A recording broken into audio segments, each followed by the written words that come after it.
5, 4, 3, 2, 1. Okay. Underground stuff. Today's episode is ceiling fell down because of water. I saw it again the other day in a little news clip from a local neighborhood, and over my life this has happened several times to other people, where all of a sudden your ceiling collapses, and you may not have noticed, but water was leaking on it somehow, and all of a sudden it lets go. It's just drywall, and that first thing that comes to mind, of course, is a roof leak, and that is certainly possible. You would think you would have noticed it before then, but when it got to the point that the ceiling collapses. But the other cause could be is how condensate is handled uh, above your head in the attic or a flood in the basement. From condensate. And what is condensate? Condensate is water that comes off your air conditioning unit, wherever it's located. As the air is cooled, moisture collects on the coils that are in the air conditioning system, and they drip down into a pan, and then supposed to be taken away outside through a piping of some kind or a pump. And sometimes when they're installed, they're not, AC units are not installed correctly. They don't have a good condensate uh, system to take the water away. So you can have it, in my case, my main air conditioner is in the attic, and I'll show you that in a clip, and I'm going to show you a couple different variations. And I know you don't know anything about HVAC, and you don't know anything about condensate, and you don't care, except till your ceiling falls in because there's water up there, and it happens to people, and it's a big mess to clean up.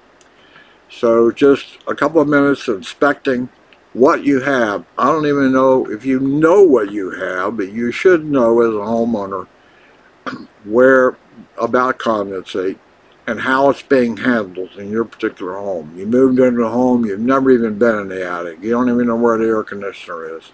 It's a good time to find out. And look at the condensate uh, piping and make sure it cannot possibly overflow and leak into your attic or into your upstairs or in the basement, cause a flood or anything else. Okay, so now what I'm going to do is stop this, and I'm going to take some videos of various uh, HVAC systems and how the collected water off of the coils, as the coils are cooled, are routed outside of your house or into a drain or something so it doesn't overflow and your ceiling collapses or you get a flood in the basement or whatever it could be. Some HVACs are located in the basement. If they were smart enough when they designed the house, they put a drain right by it, and the condensate goes directly by gravity feed into the drain. That's not always the case. There's no drains in the basement I'm in anywhere. No drains, no floor drains of any kind. The same way I have a laundry room. You have a laundry room and there's water there. If something leaks behind the washing machine or underneath of it, it's going to go under your floor and eventually make its way to wherever's below that. Maybe another room, maybe just foundation, but it'll ruin your floors. Any place that there's water, you have to make sure you keep it in where it's supposed to be. You don't want it out where it's not supposed to be. I'll even show you an example of a washer and how I deal with condensate on that. It's not condensate, it's just water from the washer. Anyway, that's what this is all about. If you don't care, you don't own a home, you don't, uh, you got experts for this kind of stuff. You just hire somebody, got fine and dandy. If you move into a new home, you should not make the assumption that whoever installed your AC, whoever did whatever in there that has water related to it, did it properly. Sometimes they do and sometimes they don't. And even if they do, parts wear out, things get clogged. Periodically, it needs to be looked at. That's all I'm emphasizing in this one. I'll show you some examples. Hopefully this will record. Okay, here is a basement mounted HVAC unit. This is the blower unit right here with the coils in it.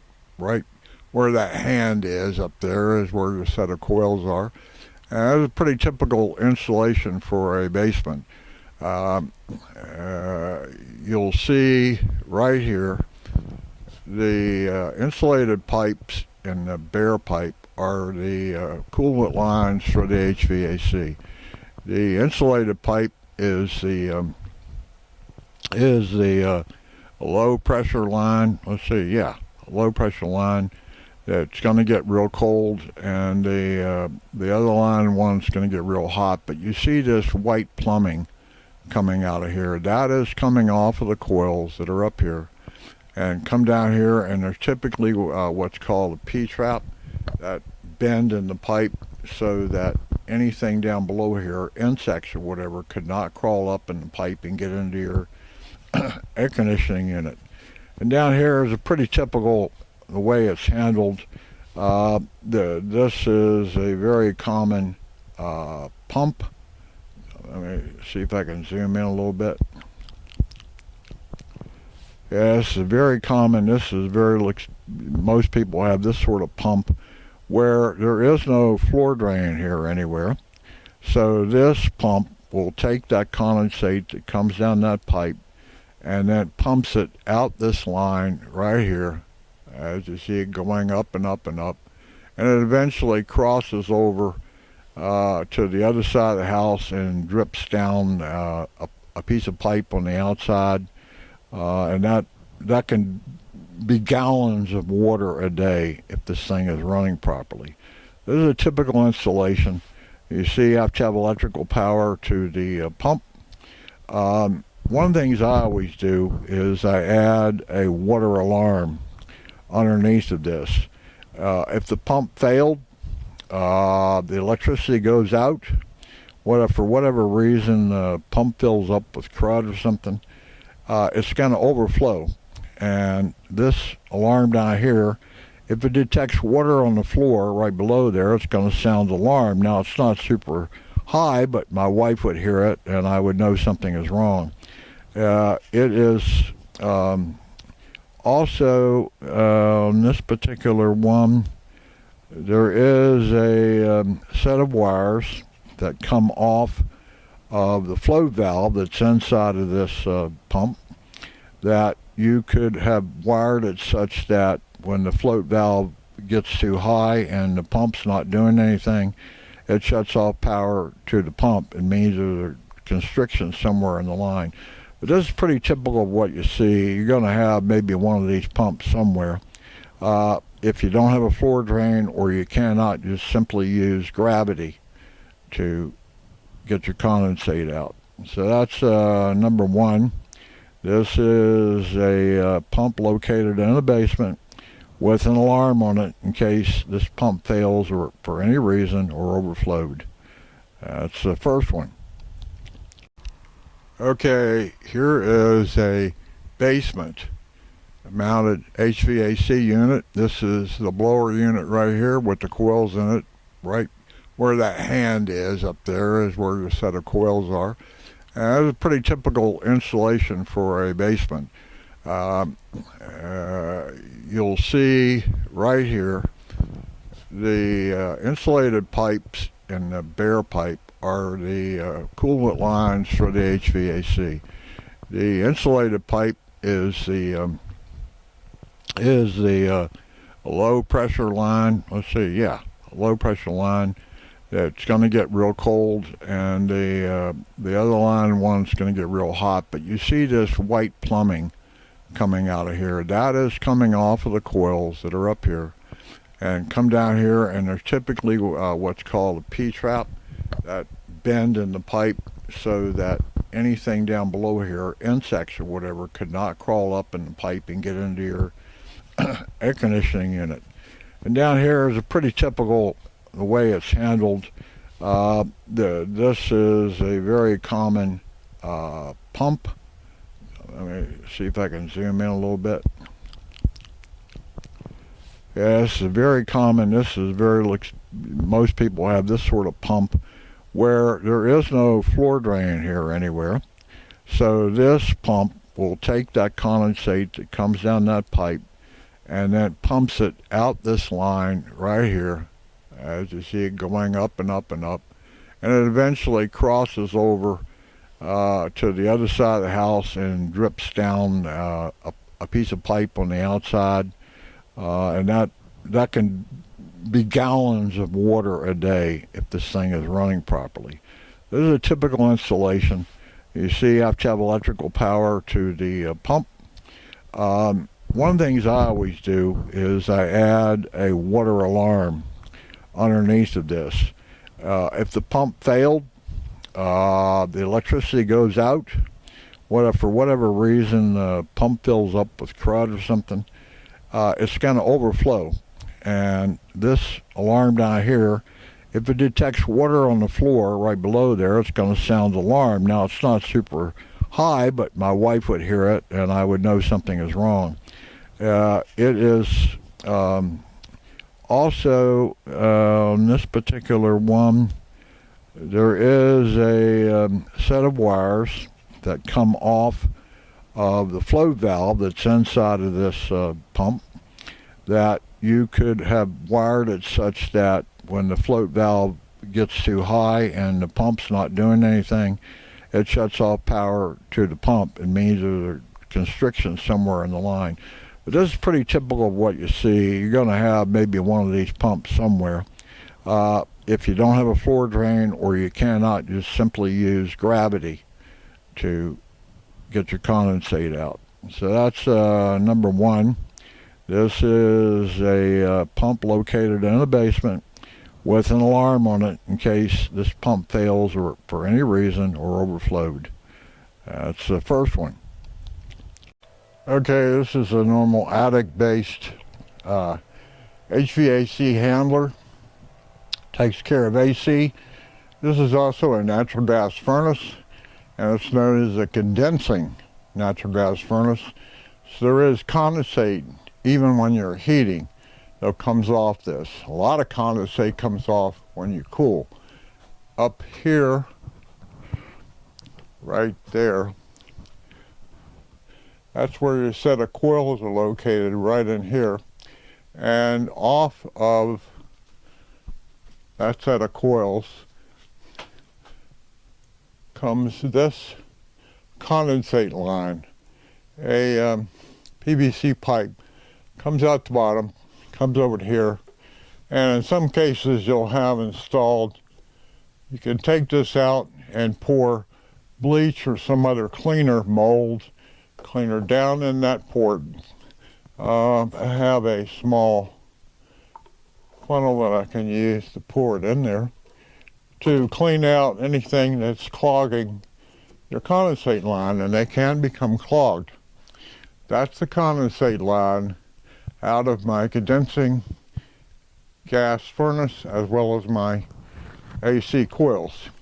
And what it does, it comes down here, it has a P-trap right here, and that is to keep insects and so on from getting up into your furnace.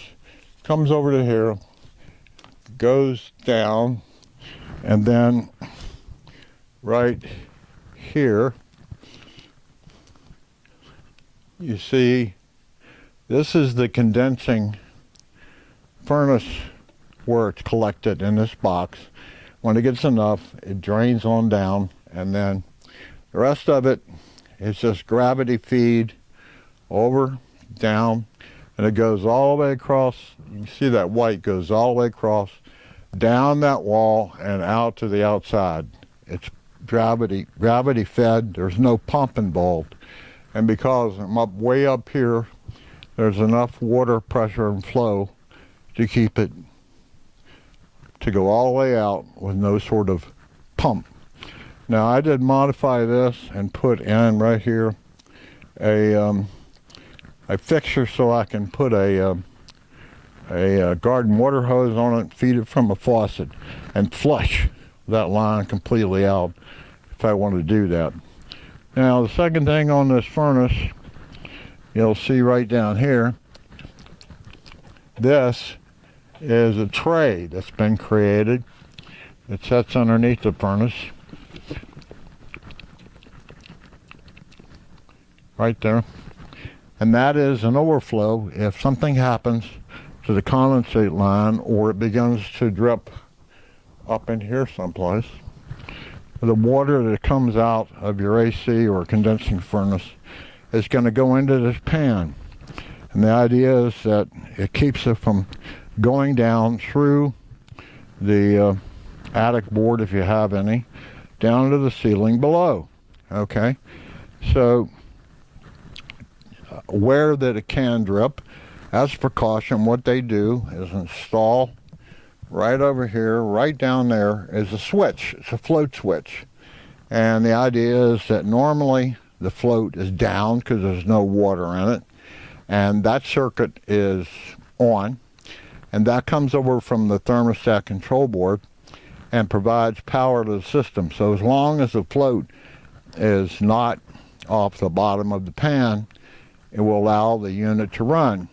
If water starts getting collected into this pan down here, that float will rise up and eventually rise up to the point it breaks the circuit and the system will not run anymore. That's one of the things you need to check if your AC is not running.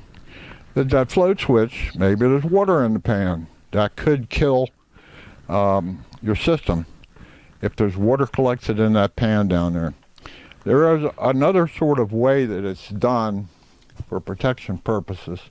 Sometimes right in here, you'll see it was cut and there'll be a pipe sticking up and it has a float in it with wires on it, just like I showed you down there. Only this one's installed actually in the condensate line. So if beyond here is blocked for any reason, water will fill up in this tube, this device that's inserted here. If float gets too high, it cuts that circuit again. So you may have that. That is more common in newer installations.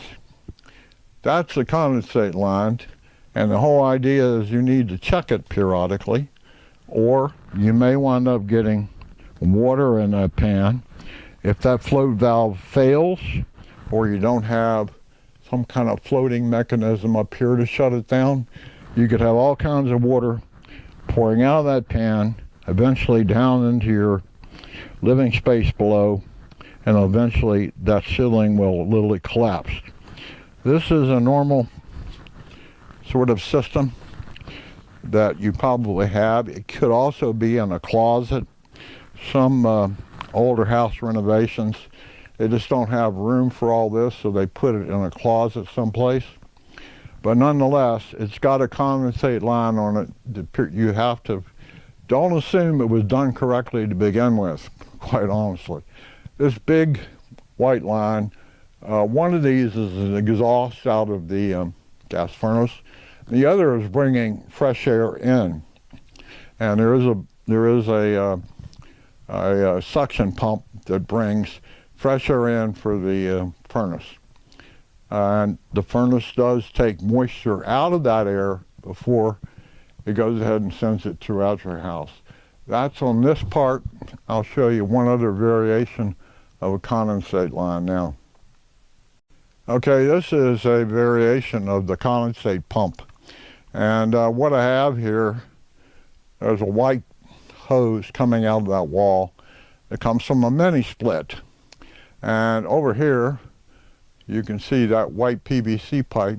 It goes all the way across and exits out that wall onto the roof below.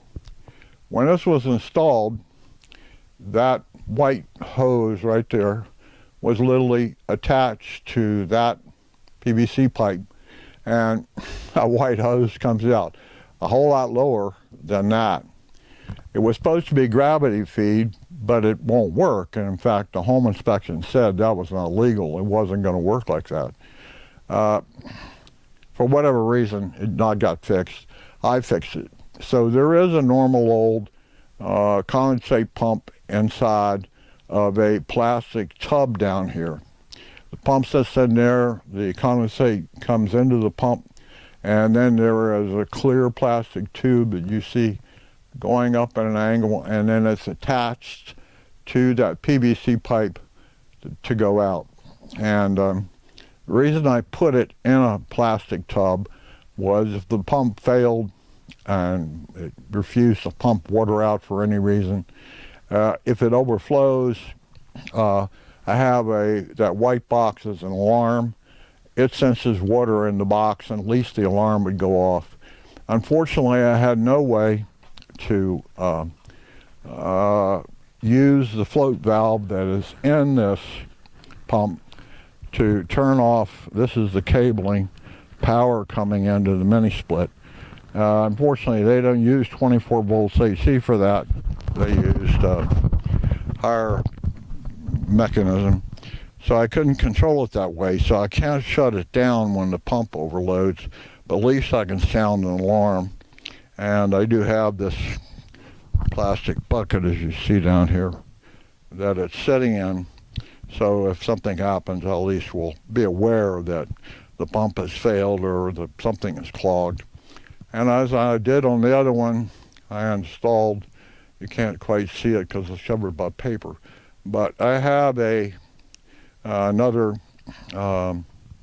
garden hose connection here that I can take this hose, run it to a faucet, and flush out that entire line. There is a P-trap located out at the very end. You can't see it from here, but it's out there so that insects cannot crawl all the way back up into here and get into the pump mechanism or clog that up. This is another variation of the pump, only this one is on a mini split, and this is located in the attic.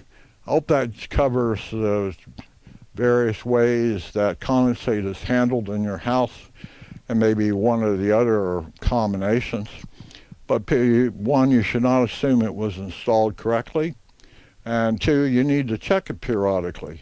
If dust crap gets in your pan, either this one or the one on the main unit, could cause that float valve to rise up or not work at all, get stuck, and water will overflow. So periodically you do have to check these things. And in the wintertime, quite honestly, if it gets cold enough, condensate lines can freeze outside. On my condensing furnace, I had that problem last year. We had an extended cold period, and right where I had it coming out of the house, I had stuck on an additional length of PVC pipe, and it was fine until the temperature got below freezing for like 5 days, and that pipe froze up and my condensate wasn't getting out from the condensing furnace, so I had to change that. But condensate line will freeze. Now here in the attic in my location, it doesn't have to be insulated. It does not get below freezing in my attic for a long enough period of time for me to worry about that for either this system or the other one. Hopefully that gives you an overview. I've tried to cover it all. You don't want your ceiling collapsing in on you. So it's just basic home maintenance to periodically check these things. That's all I got for now. This is Uncle Ron and stuff. This had to do with, oh no, my ceiling just collapsed in.